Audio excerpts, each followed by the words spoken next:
ስለ መስቀል አደባባይ የጮህነው ጩኸት መልስ አግኝቶ ቢሆን ኖሮ ዛሬ ይሄ ባልተፈጸመ ነበረ።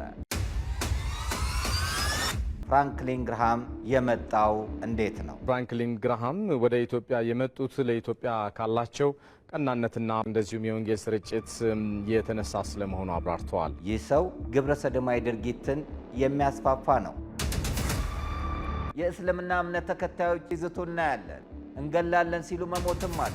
በራሷ ይዞታ ላይ በአመት አንዴ ደመራን እንድታደርግ እንጂ ሌላ መብት አልተሰጣት። መንግስት ከዚህም በላይ ይቀጥላል። ነገኛ ዝም ባልን ቁጥር ቤተክርስቲያንን አይደለም እናቃጥለው፣ በውስጥ ያሉትን ተባዮች ግን በዲዲቲ ማጥፋት ያስፈልጋል። ዓለም አቀፋዊት ቤተክርስቲያን በእኛ ዘመን የተዋረደችው። የክርስቶስ ሰላም ለሀገራችን፣ ቸርነቱ ለህዝባችን ይሁን። እንደምሰንብታችኋል። ይህ ደረጀ ዘወይንዬ ሚዲያ ነው። በሚዲያችን ሀገራዊ፣ ታሪካዊ፣ ሃይማኖታዊ፣ ባህላዊ፣ ወቅታዊ ጉዳዮችና ሌሎችም ይቀርባሉ። አብራችሁን በመሆናችሁ ታተርፋላችሁ። ለሌሎች በማካፈል ቤተሰባዊነትን ያጠናክሩ። መልካም ቆይታ ይሁንላችሁ። በስመ አብ ወወልድ ወመንፈስ ቅዱስ አሃዱ አምላክ አሜን። ኑ ወደ ቅድስት ሀገር ኢየሩሳሌም አብረን እንጓዝ። ደረጀ ዘወይንዬ አስጎብኚ ድርጅት በእግዚአብሔር ቸርነት ባለፈው ልደትን በቅድስት ሀገር ኢየሩሳሌም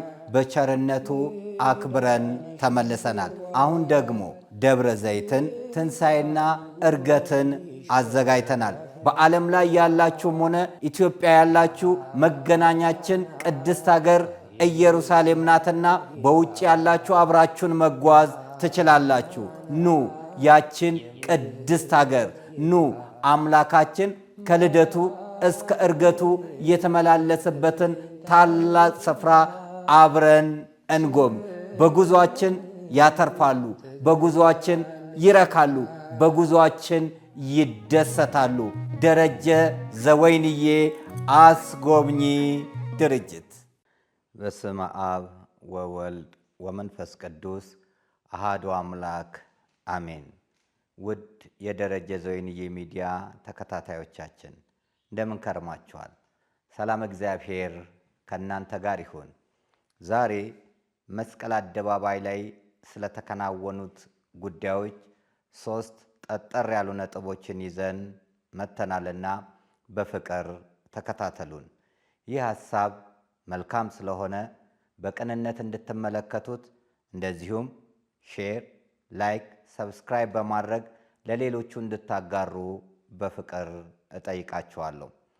መስቀል አደባባይ ላይ ቅዳሜና እሁድ የተከናወነው ማለትም የካቲት 29ና 30 የተፈጸመው ፕሮቴስታንቶች ያደረጉት አምልኮታዊ ስርዓትን በተመለከተ ይሆናል። የኔ ሐሳብ ለምን ፕሮቴስታንቶች ፕሮግራም አደረጉ አይደለም። የኔ ሐሳብ ለምን ፕሮቴስታንቶች መስቀል አደባባይ ላይ ቆሙ አይደለም። ነገር ግን እጅግ የሚያሳዝኑ 3 ነጥቦችን ግን አነሳለሁ። ህሊናችን ስለማያርፍ፣ ህሊናችን ስለማይተኛ፣ ህሊናችን በውስጣችን ያለውን እንድንናገር ስለሚገፋፋን እነዚህን ነጥቦች አብክሬ አጥብቄ እናገራለሁ። ይሄው ምንድነው ሲባል የመጀመሪያው ፍራንክሊን ግርሃም የመጣው እንዴት ነው? ምክንያቱም ይህ ሰው ታሪኩ ታውቆ ተጠንቶ ነው ወይ ወደ ኢትዮጵያ እንዲገባ የተደረገው? በኢትዮጵያ ሕግ አንቀጽ 629 ግብረ ሰዶም ወንጀል ነው። ይህ ሰው ግብረ ሰዶማዊ ነው። ግብረ ሰዶማዊ ድርጊትን የሚደግፍ ነው። ግብረ ሰዶማዊ ድርጊትን የሚያስፋፋ ነው። በተለይ በውጭ ዓለም ያሉ ፕሮቴስታንቶች ግብረ ሰዶማዊ ጋብቻን እየፈቀዱ ባሉበትና አንዱ ቀኝ እጃቸው የሆነ ሰው ነው። ዩኤስኤድ ለግብረ ሰዶም መስፋፋት ያላደረገው አስተዋጽኦ የለም። ዩኤስኤድ አሜሪካን አሁን ያገቱት ወይንም እንዲዘጋ ያደረጉት በርካታ ትራንስጀንደሮች እንዲካሄዱ ሆሞሴክሹዋሊቲ እንዲስፋፋ ሲያደርግ የነበረ በኢትዮጵያ ውስጥም እጁ ዘለቅ ብሎ የሄደ ድርጅት ነው። ምግባረ ሰናይ ድርጅት መስሎ ጦርነቶች እንዲስፋፉ የሚያደርግና ግብረ ሰዶማውያንን የሚያስፋፋ ዩኤስኤድ ይህንን ድርጅት የሚደግፍና አብሮ ያለ ሰው ነው። ይህ ሰው በምንድነው እሱ ወደ ኢትዮጵያ እንዲመጣ የተደረገው? መንግስትስ እንዴት ፈቀደለት? የፕሮቴስታንት እምነት ተከታዮች በውጭው ዓለም ፕሮቴስታንቶች ቢፈቅዱ ሀገር ውስጥ ያሉት የመፍቀድ መብትም ስለሌላቸው ይህንን ፕሮቴስታንት ወደ ኢትዮጵያ እንዲገባ እንዴት አደረጉ? ለምን? ግብረ ሰዶማዊ ስለሆነ። ፕሮቴስታንት ስለሆነ ሳይሆን ግብረ ሰዶማዊ ስለሆነ ወደ ኢትዮጵያ መጥቶ ያውም ሃይማኖታዊ በሆነ መስቀል አደባባይ በቤተ ክርስቲያን ይዞታ ላይ እንዲፈነጭ እንዴት ሊያደርጉ ቻሉ? በቅንነት ተመልከቱ። የኛ ጥያቄ ከሰውየው ጀርባ ያለው የኢሉሚናንቲ አካሄድ፣ ከሰውየው ጀርባ ያለው የድብቁ ዓለም አካሄድ፣ ከሰውየው ጀርባ ያለው የ666 አካሄድ፣ ከሰውየው ጀርባ ያለው የግብረ ሰዶም አካሄድ አግባብነት የሌለውን ሰው እንዴት ወደ ተቀደሰችው ወደ ኢትዮጵያ እንዲመጣ ተደረገ? ቶቶ ቱርስ እኮ ያኔ ግብረ ሰዶማውያን ስለሆኑ እንዳይመጡ ከፍተኛ ጩኸት ስለ ጮህን እንዳይመጡ ቀርተዋል። ይህ ሰው ግን በነፃነት ባነር ተሰርቶለት፣ ብሮሸር ተደርጎለት፣ ፖስተር ተዘጋጅቶለት በትልቁ ስፍራ ላይ ቦታ ተሰጥቶት ያውም የሚያሳዝነው የኢትዮጵያ ቴሌቪዥን እስኪዘግብለት ድረስ የኢትዮጵያ ቴሌቪዥን ለመሆኑ የትኛውን ሰባኪ ስብከት አስተላልፎ ያውቃል? ይህ የተደረገው ከመንግስት ጋር ባገኘው ህብረት ነው። መንግስት አሁን ያለው መንግስት ይሄ ፕሮስፔሪቲ ጎስፕል ወይንም ፕሮስፔሪቲ ፌዝ የብልጽግና ሃይማኖት የብልጽግና ወንጌል ተከታይ የሆኑ ስለሆኑ ሽፋናቸው ፕሮቴስታንት ይሁን እንጂ ዶክተር አብይም አዳነችም ሽመልስም ሌሎችም ቁልፍ ቦታ ላይ የያዙት ፕሮቴስታንት ሆኖ የሚያስካሂዱት መንገድ ግን ሃይማኖታዊ ኦርቶዶክስ ላይ ጥላቻ ስለሆነ ኦርቶዶክስን የመበቀል ሐሳቦች ናቸው እየተደረጉ ያሉት። ይሄም ማሳያ አለን። እኛ ሙሉ ለሙሉ ፕሮቴስታንት ባለስልጣን ቢሆኑ በሃይማኖታቸው ለምን ፕሮቴስታንት ሆኑ የሚል ጥያቄ የለንም። ጥያቄማ ቢኖረን ኖሮ ዶክተር አብይ በሚመረጥበት ሰዓት ያን ሁሉ ህዝብ የደገፈው ኦርቶዶክሱ አይደለም ወይ የደገፈው? ሃይማኖቱ ፕሮቴስታንት እንደሆነ እኮ ያውቃል።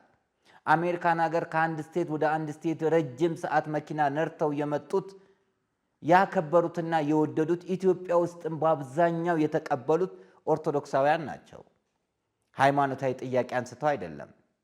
ለማ መገርሳ ፕሮቴስታንት እንደሆነ እኮ ህዝቡ ያውቃል።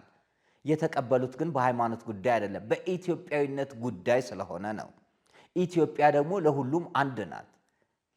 ለማ መገርሳ ኢትዮጵያዊነት ሱሴ በማለቱ ህዝቡ እንዲወደው አደረገ። ዶክተር አብይ ሰንደቅ ዓላማውን በማንሳቱና ኢትዮጵያ በማለቱ እግዚአብሔርን በመጥራቱ የሰውን ፍቅር አገኘ። ከዛ በኋላ ግን እየተደረጉት ያሉት ነገሮች ሁሉ አግባብነት የሌለው እጅግ አድሏዊ ነገሮች እየተሰሩ ናቸው ያሉት። አካሄዶቹ መስመር እየሳቱ ነው ያሉት። መስቀል አደባባይ ወይንም ራስ ብሩ ሜዳ ለቅድስት ኦርቶዶክስ ተዋሕዶ ቤተክርስቲያን የተሰጠ ቦታ ነው፣ ይዞታ ነው። ይሄንን ቦታ የቀድሞ ከንቲባ የነበረው ኢንጂነር ታከለ ኡማ ሰርቼ አስረክባለሁ ብሎ የተናገረውን ቃል ታጥፎ የህዝብ ነው እንዲባል ተደረገ። ከንቲባ አዳነች የህዝብ ነው በህዝብ ገንዘብ ነው ተብሎ የቤተ ክርስቲያን ይዞታን በአደባባይ መንጠቅ ሲካሄድ በአደባባይ እኛ ደግሞ ወጥተን ስንቃወም እኛ በአደባባይ እንቃወማለን፣ እኛ በአደባባይ እንጮሃለን፣ ምእመኑ ይጮሃል። ነገር ግን እንደነ ብፁዕ አቡነ ሄኖክ አይነት ደግሞ ካባ ይሸልማሉ። አዳነችን ላደረገችው ስራ ቤተ ክርስቲያንን የመጉዳት ስራ እውቅና በመስጠት ካባ ይሸልማሉ። ጠቅላይ ቤተ ክህነቱም ኮሚቴ ያቋቁመናል፣ የመስቀል አደባባይ ጉዳይ እልባት ያገኛል ብለው ህዝቡን ዋሽተው ህዝቡን አደናግረው ህዝቡን አዘናግተው ጸጥ እንዲል ውሃ እንዲለብስበት ተደረገ። ውጤቱ ይኸው እያየነው ነው ያለ ነው። ከዚህ በፊት ጀርመናዊ ቦንኬ መጥቶ እዚህ ቦታ ላይ ፕሮግራም ይሰራል ሲባል ባደረግነው ተቃውሞ እስር ቤት ገብተን ተገርፈን ወጥተናል። እኔ ራሴ ተገርፌ ነው የወጣሁት። ይህ የኦርቶዶክስ ተዋሕዶ ቦታ ነው በማለታችን ኮልፌ ወስደውን አንገላተውን። ግማሹ ትንሣኤን ሁሉ እስር ቤት ነው ያሳለፈው። ነገር ግን ቤተ ክህነት አላመመው። የቤተ ክርስቲያን ልጆች መስቀል አደባባይ ላይ ፕሮግራም ለማድረግ ሲሉ አይፈቀድላቸውም። ከተፈቀደ በኋላ እንኳን የአዲስ አበባ ወጣቶችና ጎልማሶች ማህበራት ህብረት እርገትን እናደርጋለን ብሎ ደብዳቤ ተፈቅዶላቸው እንዳይካሄድ ነው የተደረገው። የአላፍ ዝማሬም አልተፈቀደለትም። የቤተ ክርስቲያን ፕሮግራም በራሷ ቦታ ላይ በራሷ ይዞታ ላይ በዓመት አንዴ ደመራን እንድታደርግ እንጂ ሌላ መብት አልተሰጣትም። በዘመናችን ያገኘነው ውርደት ይሄ ነው። ለምን? የሚከላከል ሃይ የሚል ህብረት ስላጣን። በውጭ አቆሙን በእኛ ቦታ ላይ እኛው ተከልክለን ሌሎቹ ፕሮግራም እንዲሰሩ ለምንድን ነው የተፈቀደው? ይሄ ነው ሃይማኖታዊ ጥላቻና ሃይማኖታዊ ጥቃት የምንለው። ባለቤቶቹ እኛ ሆነን እኛ እንከለከላለን፣ ለሌላው ይፈቀዳል። ወርቅ ላበደረ ጠጠር፣ እህል ላበደረ አፈር ሆነ። በአንድ ወቅት ነጋድራስ ተሰማ ሸቴ የሚባሉ ልጃቸው ኳስ ተጫዋች ነው፣ ይድነቃቸው ተሰማ ጎበዝ ኳስ ተጫዋች የነበረ፣ ቤት አከራይተው ቤት ሰርተው ያከራዩ ነበርና የቤት ክራይ ሊቀበሉ ሲሄዱ ዝናብ ይዘንባል። የድሮ ቤት ግቢው ሰፊ ስለሆነ ሲንኳኳ እማማ ማምቴ ዝናብ እየዘነበ ስለሆነ አልወጡም። ነጋድራስ ግን ያንኳኳሉ። መጨረሻ ዝናቡ ሲያባራ ነጋድራስ ተሰማ ሸቴ ያንኳኩ። እማማ ማምቴም ማነው አሉ።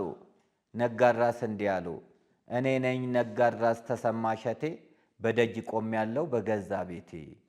በገዛ መስቀል አደባባያችን እኛ ውጭ ቆመን፣ በገዛ ይዞታችን እኛ እንከለከላለን፣ በገዛ ስፍራችን እኛ እንከለከላለን። ግብረ ሰዶማዊ መጥቶ ከውጭ ይጨፍርበታል። ይሄ አግባብነት አይደለም። ትልቅ ስህተት ነው። የነውር ጥግ ነው። ይሄ የነውር ጥግ። እኛ ኦርቶዶክስ የሆኑ ባለስልጣናት የትግራይ ተወላጅ የሆኑ መጥተው ቤተክርስቲያኒቷን ጎዷት እንጂ አልጠቀሟትም። እኛ ስልጣን የሃይማኖት ጉዳይ ነው አንልም። እንደዚህ አይነት አስተሳሰብ አይደለም ያለንን። ነገር ግን ሃይማኖቶችን በእኩል መያዝ እንጂ መጨፍለቅና መበቀል አግባብነት የለውም። ምንስ ስላደረገች በቀል ይመጣባታል? ፊደል ቀርጻ ስላቆየች፣ ባህር ሐሳብ አምጥታ ዓመተ ምሕረትን ስላቆየች፣ ብራና ዳምጣ ቀለም በጥብጣ ብዕር ቀርጻ ትውልዱ አንባቢ እንዲሆን ስላደረገች፣ የራሷ ፊደል ያላት ሀገር እንድትሆን ስላደረገች፣ ኪነ ህንፃ ስነ ጽሑፍን ስላቆየች፣ ስነ ፈለክን ስላቆየች ስለምንዋ ነው የምትበቀል ኦርቶዶክስ ተዋሕዶ ቤተክርስቲያን? መንግስት ሃይማኖታዊ ጥቃት ኦርቶዶክስ ላይ በየጊዜው ሲያሳድዳት፣ በየጊዜው መከራ ሲያመጣበት ብዙ ጊዜ ጮኸናል። ይቅርታ መጠየቅ ሁሉ አለበት ብለናል። ጅጅጋ ላይ ያ ሁሉ መከራ ሲመጣ፣ አብያተ ክርስቲያናት ሲቃጠሉ፣ ካህናት ሲታረዱ፣ ካህናት ሲነዱ፣ በሻሻ ላይ ያ ሲሆን፣ ምስራቅ ሐረርጌ ያ ሁሉ ሲመጣ፣ ምዕራብ ሐረርጌ ያ ሁሉ ሲመጣ ጮኸናል። አቋም ስለሌለን ግን የአንድ ሳምንት ጩኸት ተደርጎ ይቀጥላል። ስለ መስቀል አደባባይ የጮህነው ጩኸት መልስ አግኝቶ ቢሆን ኖሮ ዛሬ ይሄ ባልተፈጸመ ነበረ።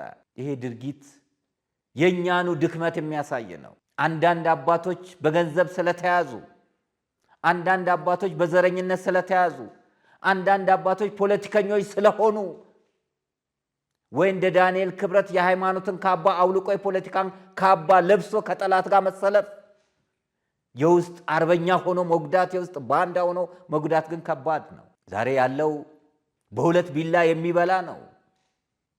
የቱን ከየት ለመለየት እንኳን ከባድ ነው ያለው ሁኔታ። የሙስና ሁኔታ ከባድ ነው። አጣሪ ኮሚቴ ይቋቋማል። አጣሪው ምናልባትም እኮ ለሱ ራሱ ሌላ አጣሪ ያስፈልገዋል። የአባቶችን ችግር በአባቶች ይፈታል ማለት ዘበት ነው። ለምን? እርስ በርስ ተሳስረዋል፣ በጥቅማ ጥቅም ተያይዘዋል። ውጤት ያመጣል ማለት አይደለም። ውጤት አያመጣም። አንድ አለቃ አንድ ደብር ላይ ገንዘብ ዘርፎ ንብረት አውድሞ ብዙ ነገር ከሰራ በኋላ ያውም ሕዝብ ጮሆ ከሀገረ ስብከት ጋር የተሳሰረ ስለሆነ ሕዝብ አልቅሶ ማሳያ ይሆናል። ሰዓሊተ ምሕረት ማሳያ ይሆናል ቦሌ መድኃኔዓለም። በብዙ መከራ በብዙ ችግር ብዙ ሁከት ከተፈጠረ በኋላ አለቃው ይቀየርና ሌላ ቦታ ይመደባል። ያስቃል እኮ። ወንጀለኛ እንዴት ሌላ ቤተክርስቲያን ስንት ናት? አንዲት አይደለችም? እዛ እሱ የሚመደብበት ቦታ የኛው ቤተክርስቲያን አይደለችም? እስቲ አንድ አለቃ ተነስቶ በህግ ተጠይቆ ያውቃል? ይሄን ያክል ሚሊዮን ብር ተዘረፈ ተብሎ በቃ ህዝቡን ለማስታገስ ከዛ ቦታ ተነስ ይባላል። እሱም ተለምኖ ነው ሌላ ቦታ ይሄዳል። አለቃው ለምን አይበላ? አንዳንድ ጳጳሳት ገንዘብ ሲያከማቹ ያያላ። ሲሞቱ ይሄን ያክል ሚሊዮን ብር ተገኘ ይባላል። 40 ሚሊዮን ብር ቤቴን አልሸጥም ያሉ 45 ሚሊዮን ካልሆነ ብለው ሳይበሉ ይሞታሉ። ማን ወሰደው? ቤተሰብ። ግን ጳጳስ ገንዘብ ያከማችላል፣ ንብረት ያከማችላል። የቤተክርስቲያኒቷ ህግ መነኩሴ ሞተ አይደለም፣ ገዳማት እየተዘጉ አብያተ ክርስቲያናት እየወደሙ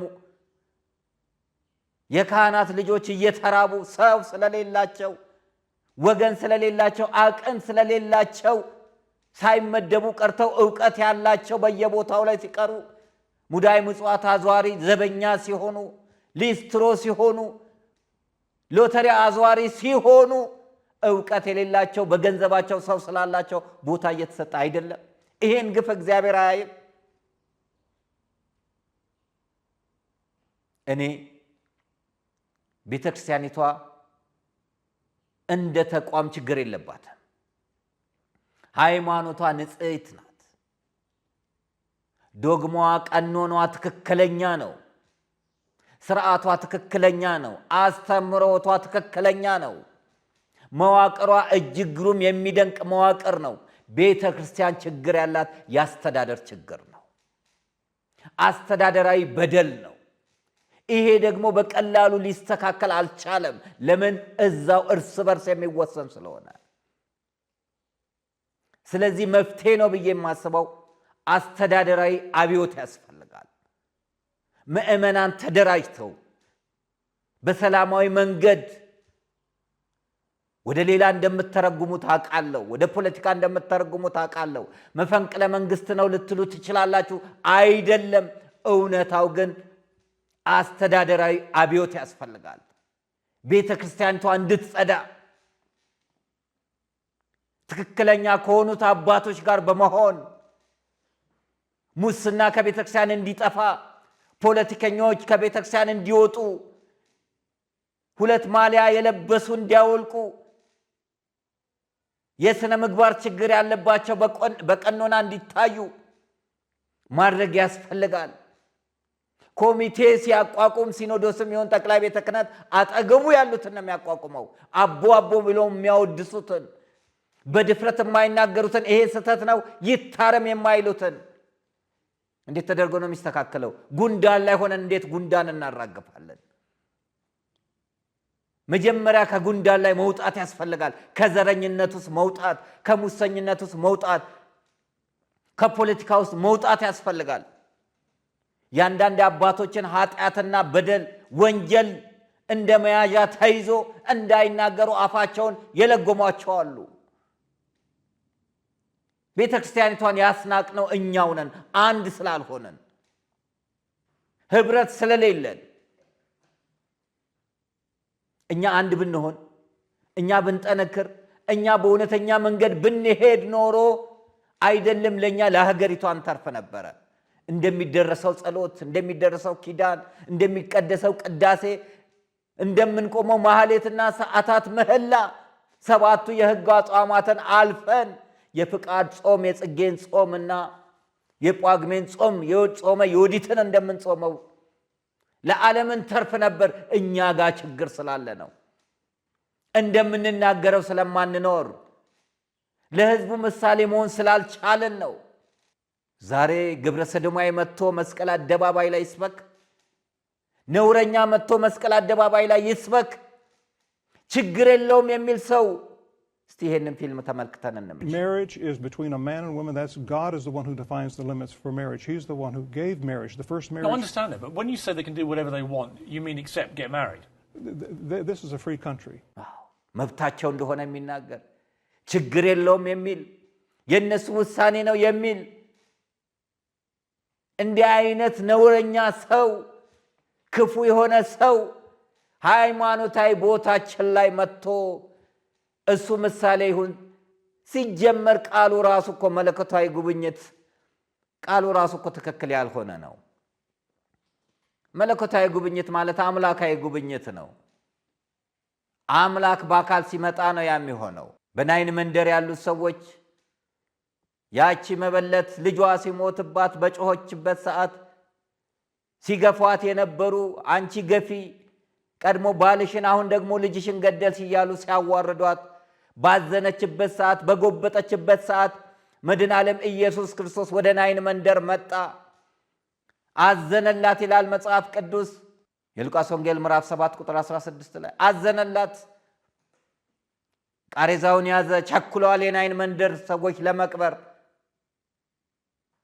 አንተ ጎበዝ ተነሳ አለ ያሙት ተነሳ በዚህ ሰዓት ነው በናይን መንደር ያሉት እሷን ይሰድቧት ያንቋሽሿት የነበሩ ታሪክ ሲቀየር እንባ ሲታበስ ተመልክተው እግዚአብሔርም ህዝቡን ጎበኛሉ እግዚአብሔር ኢየሱስ ክርስቶስ በናይን መንደር ስለተገኘ ግብረ ሰዶም ኢትዮጵያን ይጎብኛት 666 ኢትዮጵያን ይጎብኛት በአደባባይ ዜና ተሰርቶለት የኢትዮጵያ ህዝብ መቀነቱን ፈትቶ በሚያዋጣው ሚዲያ ይቅረብ ባለስልጣናት ሊገኙ የሚገባቸው ብሔራዊ በዓላት በሆኑ በእስልምናውም ይሁን በክርስትናው ላይ ነው የሚገኙ ልዩ ፕሮግራም ላይ ባለስልጣን ይገኛል አሁን ቤተክርስቲያን ልዩ ፕሮግራም አዘጋጅታ ባለስልጣናትን ብጠራ ይመጣሉ አረ ግድ የለም ታሪካችሁን አታበላሹ ታሪካችሁን አታቆሽሹ ይሄ ጊዜ እኮ ያልፋል እንደ ጨለማ አይቀርም ቤተክርስቲያንም መስቀል ላይ ዕለተ ዓርብ ላይ አይደለም የምትቀረው ትወርዳለች ዓርብ ስቅለት ቢሆን እሁድ ትንሣኤ እንዳለ ወቁ ዛሬ ቢጨልም ነገ ንጋት እንዳለ እወቁ ሰኞ ለማክሰኞ ማሳለፉ አይቀርም በዘመናት ታሪክ ተደርጎ የማይታወቀው ድርጊት እየተደረገ ነውና ባካችሁ ተጠንቀቁ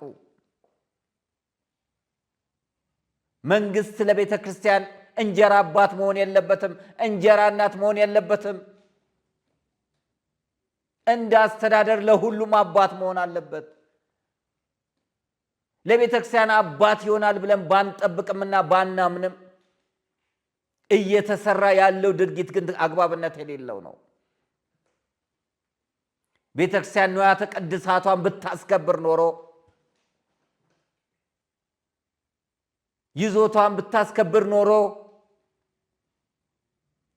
ይሄ ሁሉ ነገር ባልመጣ ነበር በጣም ጥሩ ያልሆኑ ድርጊቶች ነው እየተካሄዱ ያሉት ስለዚህ ተጽዕኖ ፈጣሪ የሆኑ ሰዎች ስለ ቤተ ክርስቲያኒቷ የሚቆረቆሩ ሰዎች ተደራጅተው ከቅዱስ ሲኖዶስ ጎን በመሆን ቅዱስ ሲኖዶስ ስር ያሉትን የአስተዳደር ችግር እያመጡ ያሉትን እንዲጸዱ ማድረግ ያስፈልጋል ቤት ሳይጸዳ ግቢ አይጸዳም መጀመሪያ ራሳችንን ልናጸዳ ይገባል ተሰክስገው ያሉትን እኩይ ስራ የሚሰሩትን ማጽዳት ያስፈልጋል ህብረት እንዲኖረን አንድነት እንዲኖረን ከዚህ በላይ ፈተና እንዳይመጣ በተለይ ግንቦት ርክበ ካህናት ላይ የሹመት ሽኩቻ ስለሚኖር የሲኖዶስ ጸሐፊነትን የጠቅላይ ቤተ ክህነት ስራ አስኪያጅነትን ቦታ ለመያዝ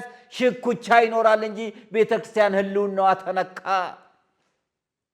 ተደፈረች መንጋዎቹ ተበተኑ በተኩላ ተበሉ ብሎ የሚቆረቆር ጭንቀት አይደለም አጀንዳ ሲቀረጽ ራሱ ገና ሎቢስት ይሰራል እነከሌ አጀንዳ ይቀረጹ ይባላል ከዚህም ወገን ያሳፍራል አንድ ወገን አንድ መንጋ መሆን ሲገባ አንድ እረኛ መሆን ሲገባ እና አቡነ ከሌም እንዳይከፋቸው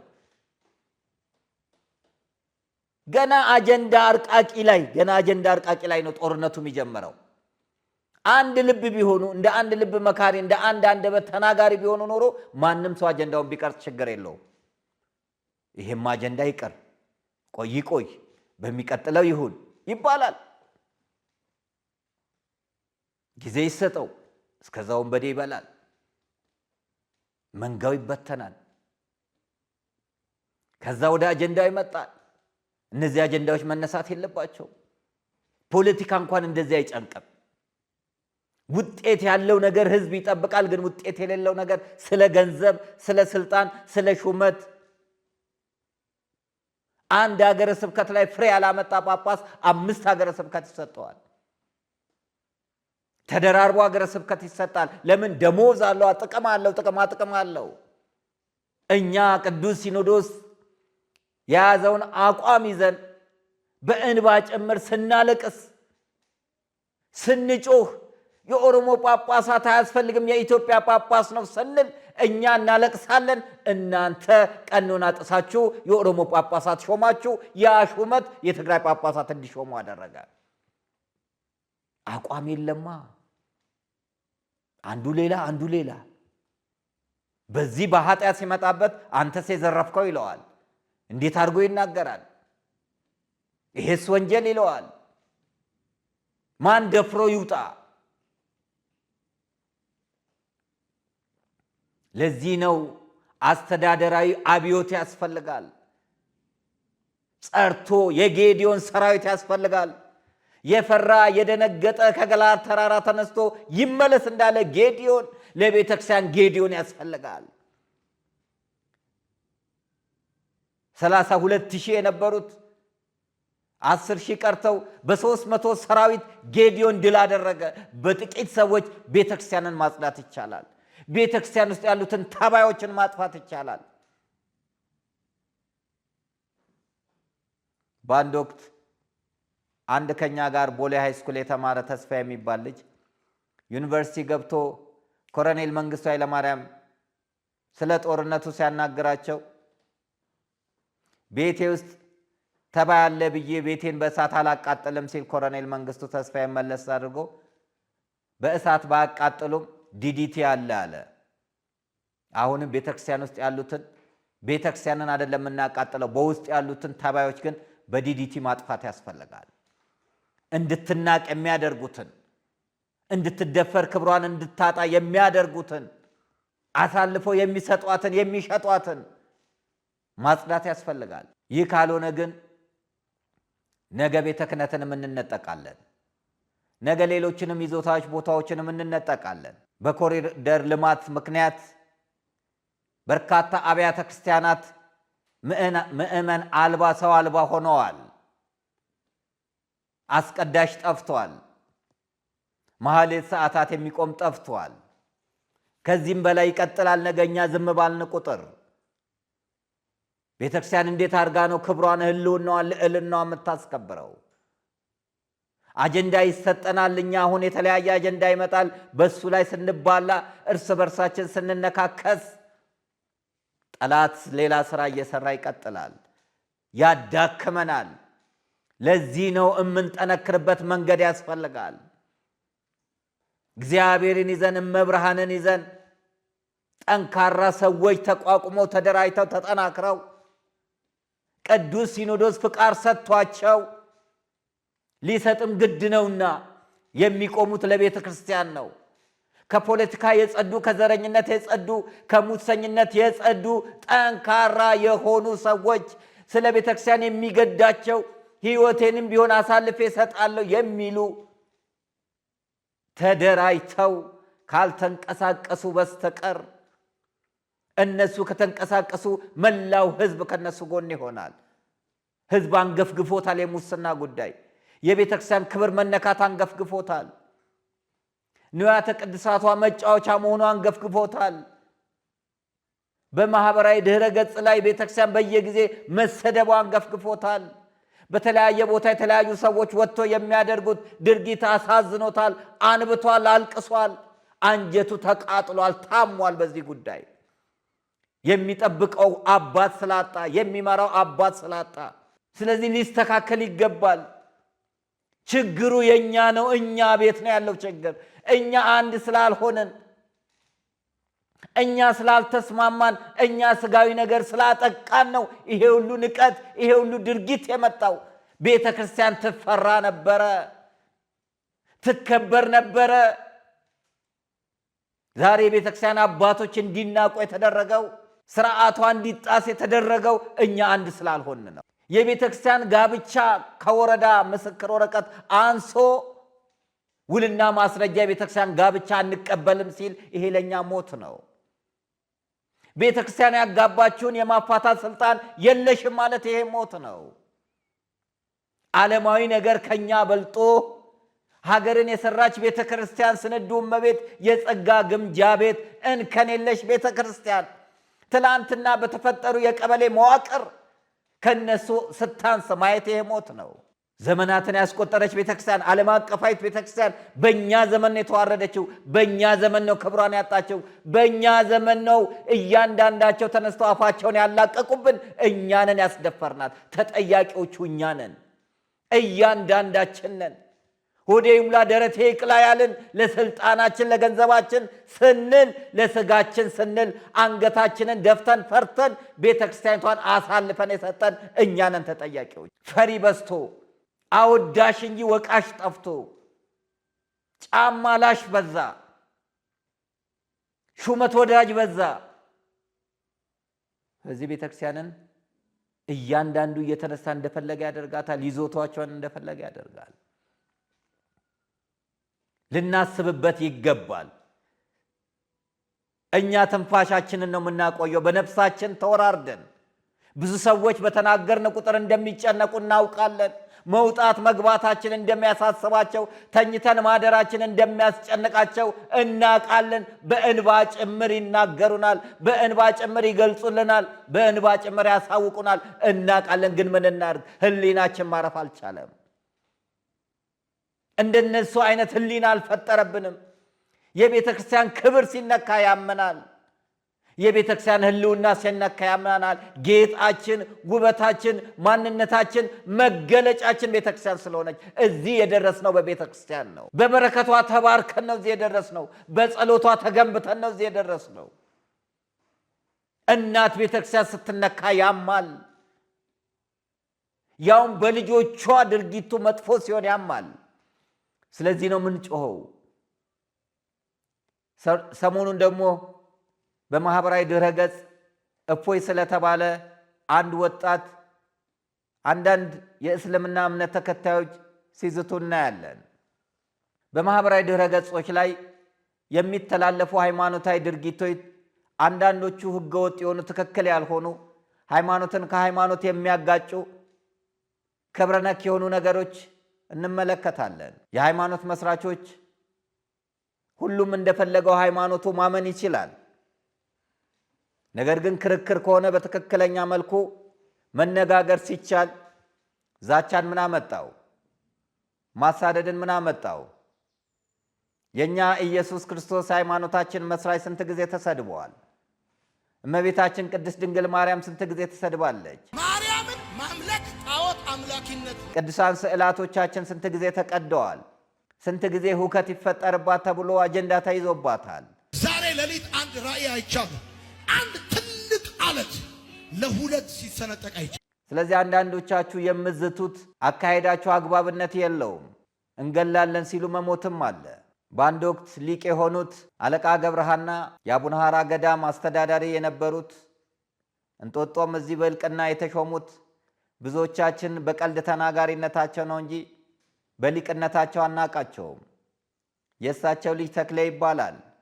ጎንደር ደብረ ታቦር ኢየሱስ ላይ ተክሌ ዝማሜ ተብሎ የሚቀርበው እኚህ አለቃ ከጎረቤት ጋር ጉድ ጉድ ሲሉ የማዘንጋሽን ድምፅ ስትሰማ ልጇን አነሳው ብላ ተክሌን ይዛ ወደ ቤቷ ገባች። ማዘንጊያም ሲመጡ ተክሌ ልጃቸው እንዳልሆነ ያያሉ። እሳቱ ይንቀለቀላል፣ ይነዳል ግቢው ቤት ውስጥ። አለቃ አሉ ማዘንጊያሽ ይሄንን ልጅ አንስቼ እሳት ውስጥ ልጨምረው ሲሉ አለቃም አይ ማዘንጊያሽ እዛም ቤት እኮ እሳት አለ አሉ ይባላል። ለምን? ተክሌ ያለው እሷ ጎረቤት ነውና። ስለዚህ እናጠቃለን ሲባል መጠቃትም አለ፣ እንገላለን ሲባል መሞትም አለና አላስፈላጊ ጠብ እንዳይመጣ ተከባብሮና ተዋዶ ያለው እስላምና ክርስቲያኑ ቤተክርስቲያን ሲሰራ አብሮ ይሰራ የነበረው መስጊድ ሲሰራ አብሮ ይሰራ የነበረው በፍቅር ተጋምዶ የነበረው መሃል ክፍተት እንዳይፈጠር እሰጋለሁ። ቅዱስ ራጉኤል ችግር ሲመጣበት እኮ አንዋር መስጊድ ነው የደረሰው። እንኳን አደረሳችሁ ተባብሎ በክብር የሚኖረው ይህ ሁለቱ አንጋፋ ሃይማኖት መካከል በማህበራዊ ድህረ ገጽ የሚመጣው ጦርነት አደጋው ከባድ ነው። መግደል ደግሞ መሸነፍ ነው።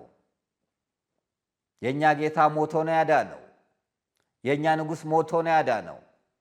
የኛ ፈጣሪ በፍቅር ነው ያሸነፈው። ገጣሚው እንዲህ አለ፣ አሸነፍኩ አይባል በፍቅር ፈተና፣ በፍቅር መሸነፍ ማሸነፍ ነውና ላሹ ገጣሚው። ተሸንፎ ነው ያሸነፈው። ሞቶ ነው ድል ያደረገው። መግደልን አላስተማረንም።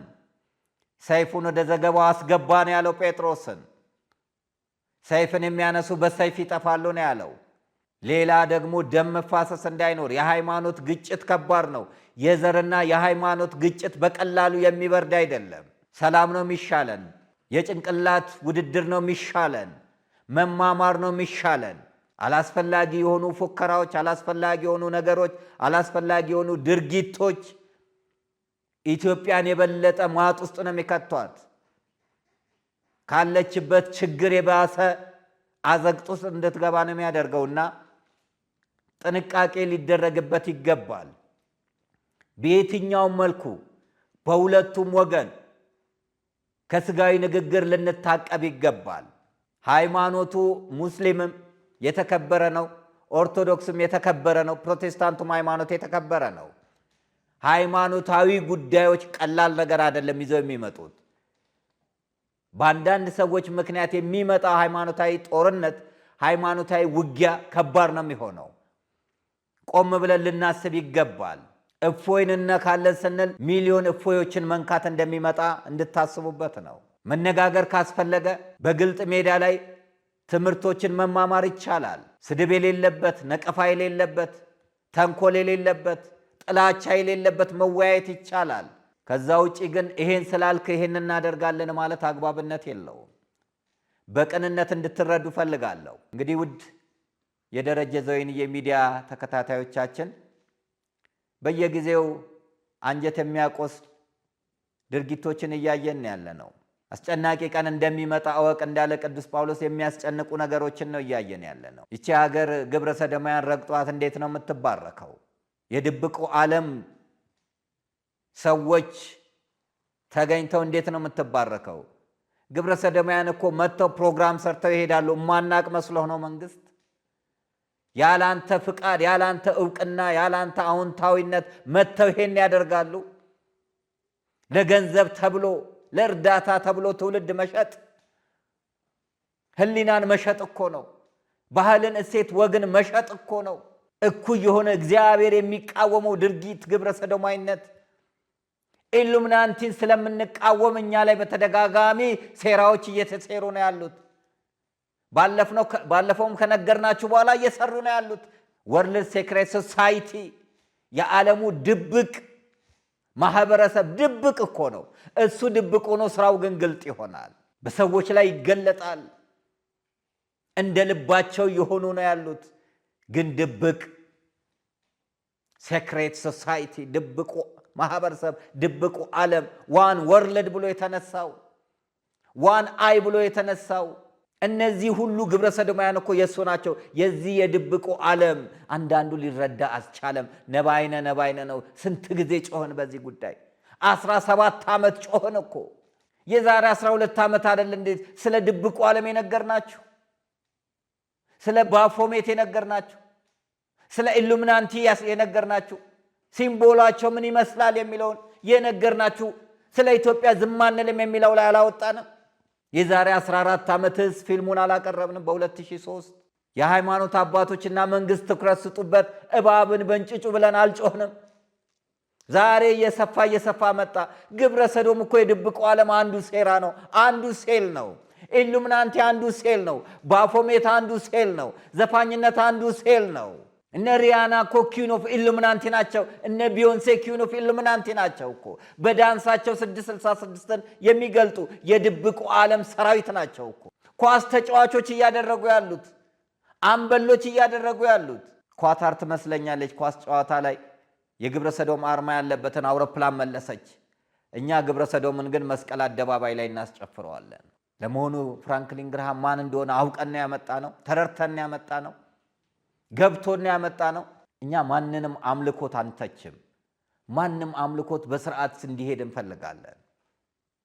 ለዚህ ነው ብዙ ጊዜ እስልምና ጸሎታቸው ሲደርስ ባሉበት ቦታ በሃይማኖታቸው ስለማያፍሩ የሚያደርጉት ነገር መልካም ነው እያልን እየተናገርን እኛ ደግሞ ስናማተብ እንኳን እንሳቀቃለን ብለን ራሳችንን ተኝተን ሌላውን የምናደንቀው ሃይማኖቱ ትክክል ነው ሳይሆን ለሃይማኖታቸው ያለው ክብር ትክክል ነው ብለን ነው በጸሎታቸው ወቅት የሚያደርጉትን ድርጊት።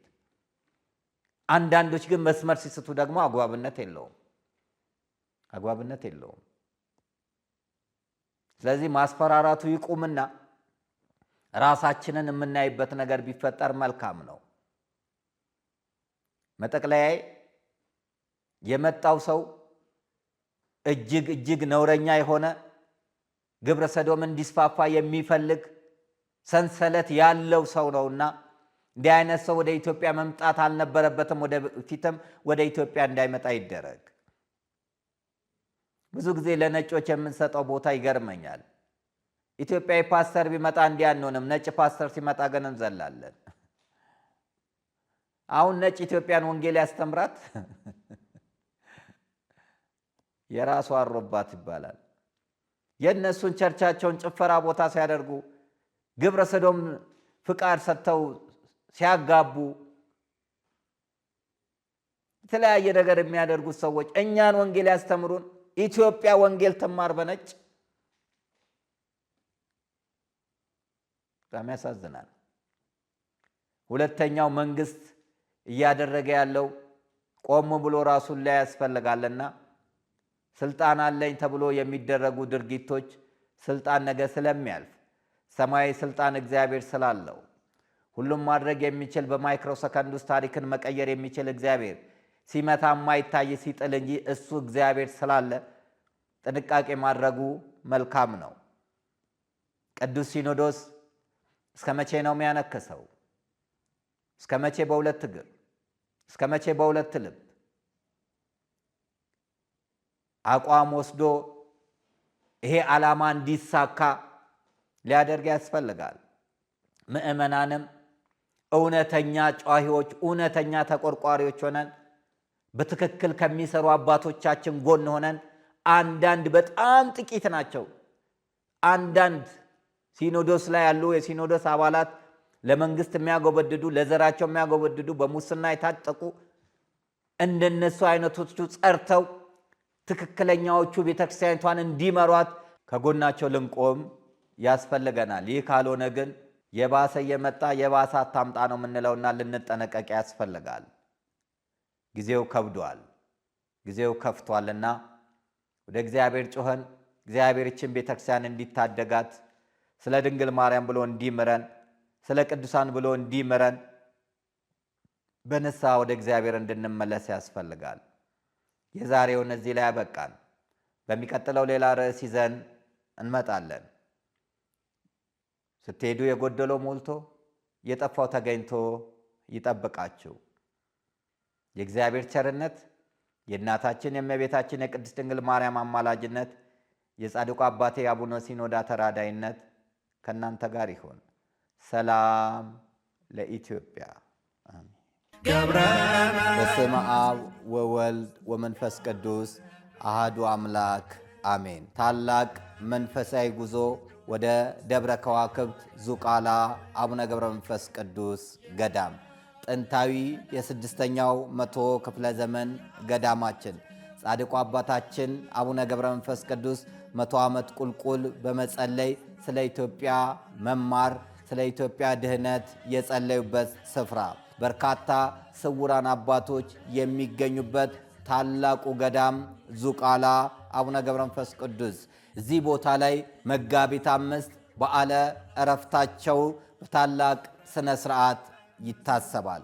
እንደዚሁም ሰማዕትነት የተቀበሉት አባቶቻችን ቦታቸው ይጎበኛል። ይህንን ጥሪ ተመልከታችሁ ለዙቃላ አቡነ ገብረ መንፈስ ቅዱስ ገዳም ባለፈውም ታላቅ ሥራ የሰራችሁ ምእመናን ወምእመናት አሁን ደግሞ ጥሪውን ሰምታችሁ በቦታው በመገኘት በዓሉን እንድታከብሩ ጥሪያችንን እናስተላልፋለን።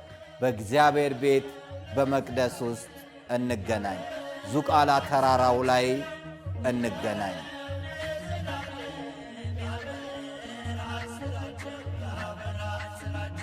እኛ በትላንትናና በነገ መካከል ያለን ዛሬ ነን። ዛሬ ላይ ሆነን ነገን በበጎ ነገር እንገንባ። ነገ አዲስ ቀን ነው። ቀኑም ደግሞ ደስ ይላል። ደረጀ ዘወይንዬ ሚዲያ ኢትዮጵያዊ ማንነት